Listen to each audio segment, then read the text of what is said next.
Greetings. This is the commentary and sermonette on the song, Death of the World. The date I have on this is March 1989. I would have been living in Columbia, South Carolina at the time.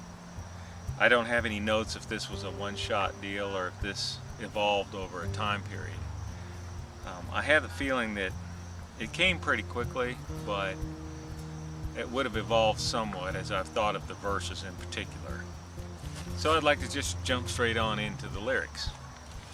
The adulteress hunts for the married man with no fear of God, takes his hand. The man follows the pleasure-filled season. They've both spurned God. They've chosen treason. They've chose the death of the world. The death of the world. There's a place in Proverbs says the adulteress hunts for the precious life. And I think some translations may say for the married man. I'm not sure about that. But it says, with no fear of God, she takes his hand. And I've talked about this in some earlier videos, that a lack of the fear of God leads to all kinds of excess and mischief. There's one place in Ecclesiastes that says, because sentence against an evil deed is not speedily executed, therefore the hearts of the sons of men is fully set in them to do evil. That is one of the deceiving things about sin, is that many times we'll do something and you'll kind of think something's going to happen. Well, no consequences come, so it's easier to do it the next time and the next time and the next time. And that follows right into this next part, because it says, yeah, even though she has no fear of God and she takes his hand, the married man, the man follows the pleasure-filled season. So the man is not an innocent victim in this, the married man, because he has followed the pleasure-filled season. He's taken her hand. By faith, Moses, when he had grown up, refused to be called the son of Pharaoh's daughter, choosing rather to endure ill treatment with the people of God than to enjoy the passing pleasures of sin, considering the reproach of Christ greater riches than the treasures of Egypt, for he was looking to the reward. Paul said at one point, if we have only hope for Christ in this life, and the resurrection is a myth, salvation is a myth, deliverance is a myth, we are of all men most to be pitied. Why? Because we've suffered ill treatment or just not partaken of the pleasures of sin. So we would be the most to be pitied because we denied ourselves. That's why he says in another place, if Jesus did not rise from the dead, let's eat, drink, for tomorrow we die. So Moses was looking to the reward, and one reason that we would abstain and deny our flesh is because we're looking to the reward of obedience to God. Well, they've both spurned God. They've chosen treason. They've chosen the death of the world. Now that's the bottom line, really, and that's why I repeat it all over and over and over, the death of the world. The world and death, the world system, the values of this world run parallel with each other. Then I switch gears a little bit to the second verse. God's left out of the man's dreams and plans. He runs his affairs with defiled hands. God's counsels have no place as he works his fields. He doesn't know that death is following right on its heels. Now the first time I say this in the song, I say death is falling on its heels, talking about his fields that he's working, these pursuits that he's doing, that right on the heels of these pursuits, death is following. The next time I said death is following right on his heels. So it's both. Death is following the heels of these pursuits we're going after, but death is also following our heels wherever we are going through life. And at some point, it's going to catch us. For the sun rises with a scorching wind and withers the grass, and its flower falls off, and the beauty of its appearance is destroyed. So you're working your fields, and there's a point it's all going to be destroyed. So too the rich man in the midst of his pursuits will fade away, or in the midst of his business. Many people are consumed with the affairs of this world, and they can be overwhelmed by them to where they never have time to think and seek God and His things. Some people call it the tyranny of the urgent. The urgent things press in so hard that they don't have time to stop and reflect and think about anything else. Now, we all have demands and we all have that kind of competition pressing in on us. But one thing I've rejected as a Christian is people will rank this life and the things in this life of God first, family second, work third. I can't remember what all they are. It doesn't matter to me, because I reject all that. In all of our ways, we're to acknowledge Him. And part of what that means, we bring Him in on everything that we're doing. All the responsibilities and pressures of life that we have, we're to call God in on any of it and all of it. He wants to be called in on all of our activities. So I don't see any of these things as necessarily competing interests. I see that if we have responsibilities and duties that God has given us, we need to call God in on all of it and ask Him to help us to operate in such a way that we honor Him, and He will show up in the middle of those things. He will refresh us. The one who waters will himself be watered. So if we're doing and doing and doing and doing, and we're doing it in Jesus' name, even if we're extremely busy, God is going to intervene, and at times we will be watered and we'll know that He's with us. I don't go for these competing interests, because you're trying to compartmentalize things, and it can lead to like Korban. Mom and Dad, I can't help you because I've given everything to God. See, God's first. You guys are down the line somewhere. They had arranged their life according to these competing interests, and I quite honestly reject that. So I go back in this song. I'll go the first verse about the adulteress hunting for the married man, and then I go to God's left out of the man's dreams and plans, and then I do the first verse again. So I do the first verse and then the second and the first verse together. And as I'm going through this death of the world, I say, your intent you hide. I'm talking to the world. The world's intention, it hides its intention because it's bent on death, but it's not going to tell us that. Your embrace, a lie. It promises us peace, fulfillment, prosperity, joy, life. Can't and does not deliver on any of those things. It can deliver on passing pleasures of sin. That's it. Your path, so wide. Well, you know where that comes from. Wide is the gate, wide is the way that leads to death. And the gate is narrow, and the way is narrow that leads to life, and fewer are those who find it. And one of the things about this is that there is a way that seems right to a man, but the end thereof is the way of death. Unfortunately, some things do seem right to us in this age, that it does not end well. It ends in death. So that's something we have to always be aware of and thinking about. Which also includes if people that are not seeking God seem to be doing so well, we need to know it's a very temporary thing. The joy of the godless is momentary. Their victories are short. Well, then I go into the next verse after the going through the chorus again. Some deny God exists and deny His power. Others make up their own God and hold to the opinion of the hour. Others represent God in fraud and deceit. When Jesus returns, He's gonna make a clean sweep. And I threw in there where I second voice, and then I said hallelujah in the song. Now, I don't want that. I want everybody to turn to Him, and I want everybody to seek Him. But when it's all said and done, if individuals have gone other routes, either denying He exists, He's going to blow that to smithereens. Good grief. It's going to be amazing. It's appointed for man to die once, and then comes the judgment. They're going to be ushered right into His presence. And they deny His power.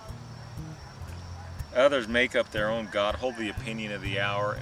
People love to make God according to their own image, and that is so easy to do. People want God to be what they want God to be. And there are so many professing Christians that just do that continually in so many areas. They don't allow His Word to say what it says, or God to be who He says He is. They want Him to be someone different. I did a message Saturday night, and it was a fairly hard message, at least it got to a hard point. And I just said before I started, I said, one of the mistakes that Christians make is they somehow feel they're responsible for the contents of the Bible. In other words, what's written. They feel they're responsible for it. Therefore, they try to explain it away, or they're embarrassed by it, or whatever else it might be, as though it's some kind of reflection on them. I didn't have a hand in writing the Bible. God didn't use me to write one word of it. And if I'm going to represent it, it is my duty, it is my responsibility to make sure I understand what it's saying, what He's saying, and then to just simply say it. It is not my job to try to make it something that it isn't. I'm either going to represent it or I'm not. I'd be better off to keep my mouth shut and not say anything. Or, if I'm going to represent it, just simply say what it says. And I went through a 3-part thing on who Jesus is in that particular sermon. Who is it that we're following? Followers of Christ, who is it? And I took when He was here in the flesh, then when He rose from the dead, and even in the Revelation where John saw Him. And I was using John as an example because John was with Him for 3.5 years in His earthly ministry and the interaction. I used one example there. After the resurrection, he was first terrified. All 11 were when He came through and was all of a sudden in their midst in the upper room. They were startled and terrified, which they were terrified inside. They were, like I said, freaked out. And yet, by the end of the 40 days that he was here, John was interacting with Jesus, the risen Jesus, on a more normal basis, if you want to call it that. Wasn't terrified or freaked out. And then in Revelation 1, when he turned to see who it was speaking to him, and it was the Alpha and Omega, is Jesus, he fell at His feet as dead. So he was completely depleted of any energy, and Jesus had to lay His right hand on him and say, "Do not fear," and then write what I'm going to show you here. So I said, if John, who was so familiar with the Jesus of the Bible, that's his reaction.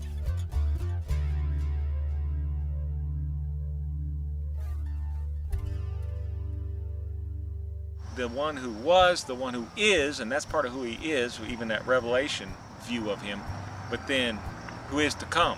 So that part of who is to come, I went to Thessalonians, and that's where He's going to come with His mighty angels in flaming fire and dealing out retribution to those who do not know God and do not obey the gospel. And I said, I would prefer this wasn't here. I guess I would, but it doesn't matter what I want or not want. This is what it says about who it is that's coming. Him, who He is. And you can't water it down. I'm not going to apologize for it. I've got to make sure that, number one, I believe it, and then share that. And I did say now, He also, in that same passage, is going to be marveled at by those who have believed.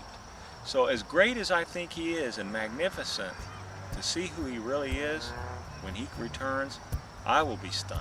So these people that deny God exists, there's nowhere for them to go. They're going to come right before Him. You talk about a futile myth and fairy tale and effort. It's just ridiculous. Others represent God in fraud and deceit. Man, He talks a lot about that. That helped me become a Christian.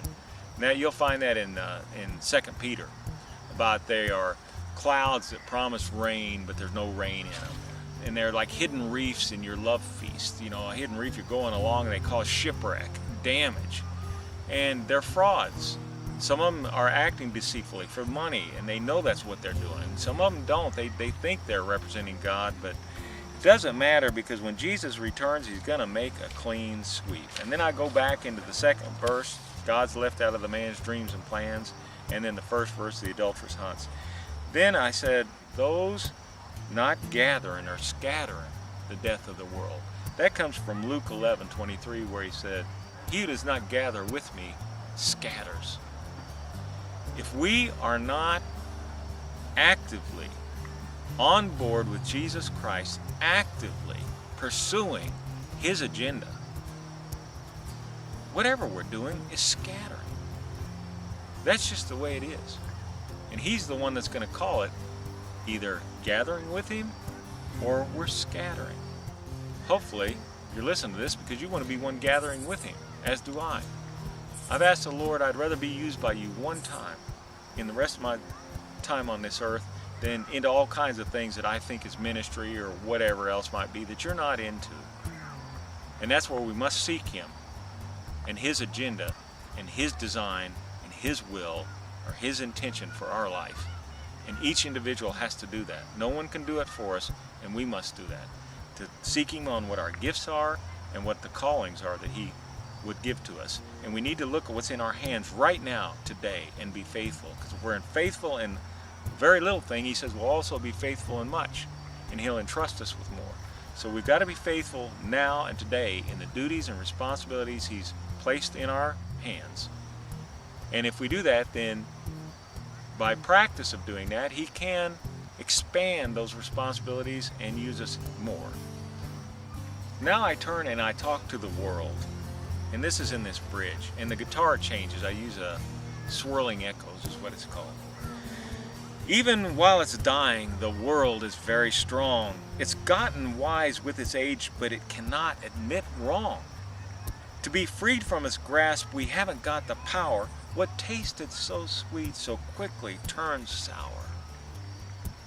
Your days are numbered, world. You do have an end.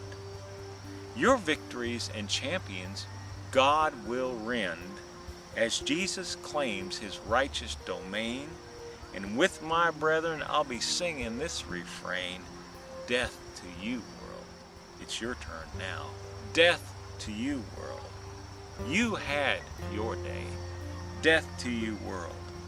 Join me and say, death to you, world. I just love this. These are statements of faith. We will see the fall of this world, the end of this age, when it's rolled up, and death is the last enemy to be overcome by Jesus himself. Now, he either has the authority to do this or not. And I say, when he comes to claim his righteous domain, I think this passage in Hebrews 1 is talking about Jesus, even though in my translation has it as though it's talking about just man. What is man that thou rememberest him, or the Son of Man that thou art concerned about him? Now, when it says the Son of Man, that's often a reference to Jesus himself, so I think this might be talking about Jesus. You have made him for a little while lower than the angels. You have crowned him with glory and honor, and have appointed him over the works of your hands. I would refer back to John 13. This is when they're in the upper room, and he says, Jesus, knowing that the Father had given all things into his hands, and that he'd come forth from God and was going back to God, he rose from supper, laid aside his garments, and taking a towel, girded himself about. And then he went around and washed the disciples' feet. Knowing the Father had given, past tense, all things into his hands, he got up, took the role of a servant, and washed the disciples' feet. Everything had been given into his hands. When he was in the Garden of Gethsemane and Peter pulled his sword, he said, put it back in your sheath. Don't you know I can call and have 12 legions of angels come right now. But should I be delivered from this hour? It's for this very purpose I've come to this hour. To this hour in the power of darkness, to all of you, is yours. He was in full control during the entire process. At any time, he could have stopped it. But because of his obedience to the Father and his love for us, he went through the cross. Psalm 118, this really struck me. Blessed is the one who comes in the name of the Lord, his triumphal entry. We have blessed you from the house of the Lord. The Lord is God, and he has given us light. Bind the festival sacrifice with cords to the horns of the altar. Thou art my God, and I give thanks to thee. Thou art my God, I extol thee. Give thanks to the Lord, for he is good, for his loving kindness is everlasting.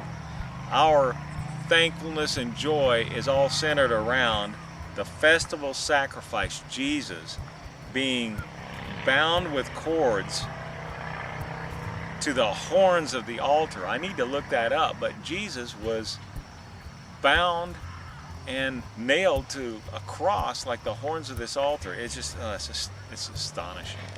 Us being freed from our sins because of what he's done is an astonishing act of God to magnify his justice and his mercy and his compassion and his righteousness all in one act. It's astounding.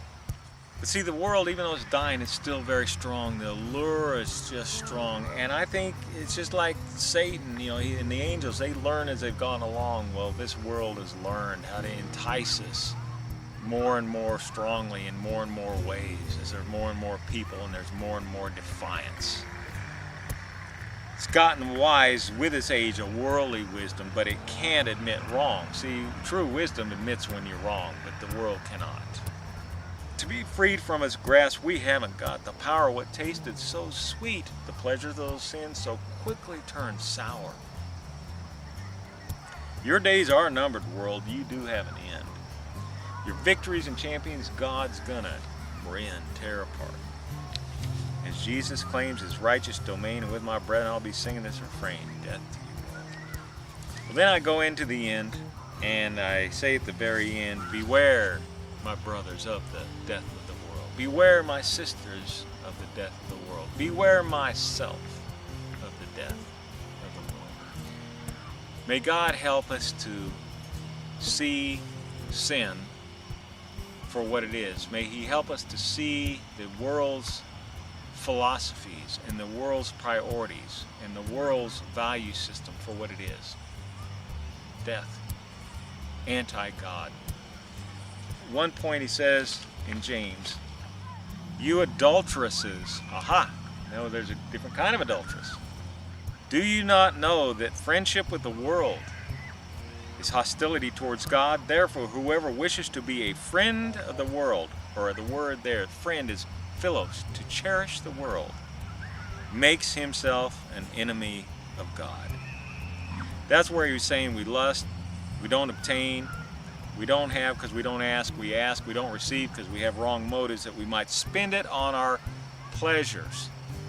We need wisdom to be able to recognize what is indeed the world and what is not. He's going clockwise, we're going counterclockwise, and sin has blinded us and deadened us, and we need our minds renewed, we need our spirits and hearts renewed, we need a heart of flesh, we need God to intervene and to teach us great and mighty things that we have not known, to where we see things accurately for what it truly is. May God have mercy on us all. Well, it's starting to get dark on me here, so thank you for listening, and like I always say, you listen to this material, and you are going to learn. Your mind is going to be broadened beyond anything you can even imagine. His commandments are exceedingly broad. It's a narrow gate and a narrow way, but you go through that and it is exceedingly broad. So when you listen and you learn from him, you will indeed, without question,